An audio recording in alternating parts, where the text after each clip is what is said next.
अस्सलाम वालेकुम। मेरा नाम सैयद मोहम्मद तारिक जफ़र है। हम शहर इलाहाबाद के रहने वाले हैं।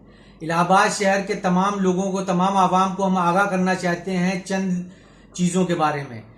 प्रॉपर्टी का काम इलाहाबाद में काफ़ी फल फूल रहा है। इसमें काफ़ी लोग लगे हुए हैं। इसमें कुछ बड़े हैं, कुछ छोटे हैं, कुछ बीच के हैं।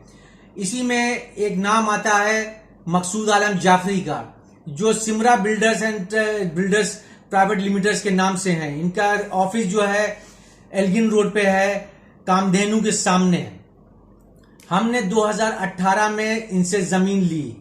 ये जस्टिस जाफरी के भांजे होते हैं और ये महंगाओं के रहने वाले हैं। और इन्होंने हमें जमीन दिखाई 262/81 अराजी बता करके। और इस जमीन के लिखने वाले मालिक जो थे वो थे सैयद मुख्तार अली, जो राजा कपड़े वाले के भाई हैं।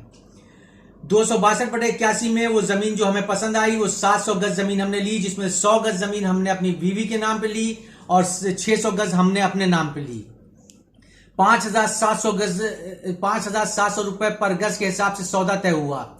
इनको हमने आरटीजीएस के थ्रू पूरा पैसा दिया, 40,40,000 रुपए। पहला आरटीजीएस इन्होंने हमसे मांगा 4.5 लाख का, कि स्टैंप पेपर के लिए इतने पैसे की जरूरत है तो इतना पैसा दिए। तो हमने 4.5 लाख का आरटीजीएस इनको दिया और बाकी सारे आरटीजीएस इनको दिए। टोटल आरटीजीएस 40,40,000 का हुआ। रजिस्ट्री हो गई जमीन की। रजिस्ट्री हो जाने के बाद बाउंड्री का काम शुरू हुआ। बाउंड्री का काम के लिए इन्हीं के ठेकेदार मांझी ने ठेका लिया, पाइलिंग उसने की, इन्हीं के कारिंदा। दूसरा था क्या कहते हैं, उसने बाउंड्री बनाई, ओम जी ने बाउंड्री बनाई और ये बाउंड्री बन के तैयार हुई। इस पे टोटल 4 लाख रुपया अखराजात और आए। फिर इसके बाद हमें यह पता चला इसी दौरान कि ये जमीन जो है इस पे पूरा स्टे लगा हुआ है, परमानेंट स्टे लगा हुआ है। मुकदमा चल रहा है, मुकदमे की तारीख फाइनल स्टेजों पे है, जिसमें क्या कहते हैं सैयद मुख्तार अली लोग आते नहीं हैं। और अगर इस मुकदमे में ये हार जाते हैं तो जितनों ने जमीन खरीदी है सबकी दाखिल खारिज बेकार हो जाएगी। ये जमीन के जब इसका पता चला हमें, तो कचहरी पे जाके हमारी वाइफ ने पता किया। हमारी वाइफ अकेले वहां रहती है। हम जो है 27 जुलाई को रजिस्ट्री करा के वापस ही ओमान आ गए थे।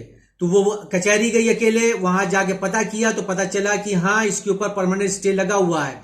मगर यह कंफर्म नहीं हो पाया कि पूरे पे लगा है कि इसके एक जुज भाग पे लगा है। अगर किसी जुज भाग पे लगा है तो कोई प्रॉब्लम नहीं है। अगर जुज भाग पे नहीं, पूरे पे लगा है तो प्रॉब्लम है। अगर ये केस हार गए तो सब आदमी की जमीन चली जाएगी, सारा दाखिल खारिज खत्म हो जाएगा। फिर हम लोग ने लेखपाल को इन्फॉर्म किया, लेखपाल से कांटेक्ट किया। लेखपाल ने आकर के इसकी अराजी को चेक किया। उसने आके पैमाइश की, वहां पे जो भी पैमाइश करने का उनका तरीका था उस तरीके को अपनाते हुए उन्होंने किया। फिर उन्होंने बताया कि आराजी नंबर 51 है, ना कि आराजी नंबर 262/81 है। और आराजी नंबर 51 सीलिंग की जमीन है और आपकी बाउंड्री सीलिंग की जमीन पे बनी हुई है। फिर उस रिपोर्ट को लेने के बाद हम लोग थाने करैली गए। वहां पे जाके हम लोग ने एप्लीकेशन दी। वहां पे थानेदार ने बुलाया, इंस्पेक्टर तिवारी ने जब बुलाया, फिर उसके बाद बातचीत हुई। तो वहां पे मकसूद आलम जाफरी अपने 3 गाड़ियों के साथ, 3 गाड़ियों में इनके आदमी लोग आए। और आने के बाद इन्होंने वहां पे उनसे बातचीत की। फिर वहां पे इन्होंने बोला कि अगर ये जमीन गलत निकलती है, ये आराजी गलत निकलती है, तो हम इनका पूरा पैसा पूरे नुकसानों के साथ हम देंगे। फिर इसके बाद इन्होंने हमें चेक दिए। चेक सारे बाउंस हो गए। इन्होंने ही डेट डाली थी चेक के ऊपर। जब चेक पे डेट इन्होंने डाली थी, उन डेटों पे चेक जब डाले गए तो वो बाउंस कर गए। बाउंस करने के बाद 2 दफे बाउंस हुए, इनको इन्फॉर्म किया गया। फिर इसके बाद एफआईआर हम लोग ने कराई। फिर इसके बाद 138 एनआई एक्ट का केस किया इनके ऊपर। उसके बाद इन लोगों ने हमें दबाने के लिए, हमें धमकाने के लिए, हमें डराने के लिए हमारी बीवी के ऊपर 10 मुकदमात किए, जिसमें फर्जी मुकदमे इस तरीके के हैं जैसे कि हमारी बीवी आदमियों के साथ जाती है, इनके घर पे गाली गलौज करती है और उसके बाद बंदूक की नोक पे इनसे पैसा धमका के लेती है। इस तरीके के मुकदमात इन्होंने किए और ये तमाम लोगों को भेजते रहे, घर पे आते रहे लोग मुआयदा करने के लिए, इनके टर्म एंड कंडीशन को एक्सेप्ट करने के लिए। तो ये मुकदमात करके ये हमें दबाना चाह रहे हैं कि हम इनके टर्म एंड कंडीशन को एक्सेप्ट कर लें और इनसे डर करके अराजी नंबर 51 को अराजी नंबर 262 एक्सेप्ट कर लें। हम सभी खरीदार को यह आगाह करना चाहते हैं कि जिन्होंने जमीन 262/81 में खरीदी है वो कचहरी जाएं, डॉक्यूमेंट्स निकलवाएं, चेक करवाएं कि पूरे पे ये परमानेंट स्टे है या नहीं है, और जो जमीन इनको दी गई है जिस पे कब्जा दिया गया है वो जमीन जो है अराजी नंबर 262 है या सीलिंग की जमीन है या नुजूल की जमीन है, किस तरीके की जमीन है जिस पे इनको कब्जा दिया गया है वो चेक करें। हमारी बीवी वहां अकेले रह रही है, अकेले इन लोगों से लड़ रही है। ये बैकग्राउंड इनका जितने भी प्रॉपर्टी डीलिंग में होते हैं 75% लोग जो होते हैं ज्यादातर बैकग्राउंड क्रिमिनल ओरिएंटेड होते हैं, और ये लोग धमका रहे हैं, तरह तरह से धमका रहे हैं, प्रेशराइज कर रहे हैं। अब हम लोग की जान का खतरा बनाया हुआ है इन लोगों ने। अब ये लोग ये बोलते हैं कि तो आपके आगे पीछे है कौन, आप वो हस्बैंड वाइफ 2 ही आदमी है, कोई आगे पीछे नहीं है। आप लोग जब नहीं रहेंगे तो मुकदमा कौन लड़ेगा, कौन कोर्ट कचहरी करेगा?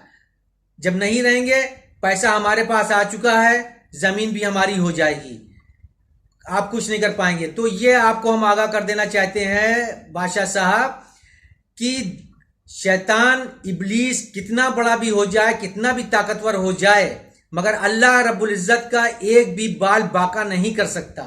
उसी तरह हराम खाने वाला, बदकिरदार इंसान, धोखाधड़ी करने वाला, फ्रॉड करने वाला, इब्लीसियत करने वाला, लोगों को धोखा देने वाला आदमी अल्लाह के मानने वालों से कभी जीत नहीं पाएगा। ये मुकदमा हम इंशाअल्लाह जीतेंगे और हम जीत के लोगों को बताएंगे। और आपको आगाह कर रहे हैं ये कि आपके इन मुकदमात से हमें डर नहीं है, आपके आदमियों से हमें डर नहीं है, आपकी धमकियों से हमें डर नहीं है। आप इस चीज को अपने दिमाग में रख लें। और सभी लोग 262 वाले जिन्होंने जमीन ली है वो कोर्ट कचहरी में जा करके अपना कंफर्म कर लें। और इसके अलावा दीगर आवाम भी इनसे अगर जमीन खरीदना चाह रही है तो इस चीज को ध्यान में रखे कि मुख्तार अली, मकसूद आलम जाफरी और शुएबुर रहमान, ये सब एक किस्म से नेटवर्क है जो ट्रैप करता है और सीलिंग की जमीन लोगों को दे रहा है, बेचता है दूसरी अराजी पे, रजिस्ट्री दूसरी अराजी पे होती है और कब्जा दूसरी अराजी पे होता है। तो इस चीज का ध्यान रखें। और इसी से हम अपनी बात को अंजाम देते हैं, खत्म करते हैं कि आप लोग अपनी जमीन का जरूर से किसी वकील के जरिए कचहरी से जाके डायरेक्ट इस चीज की तफ्तीश करें। खुदा हाफिज। अस्सलाम वालेकुम व रहमतुल्लाह ताला बरकातहू।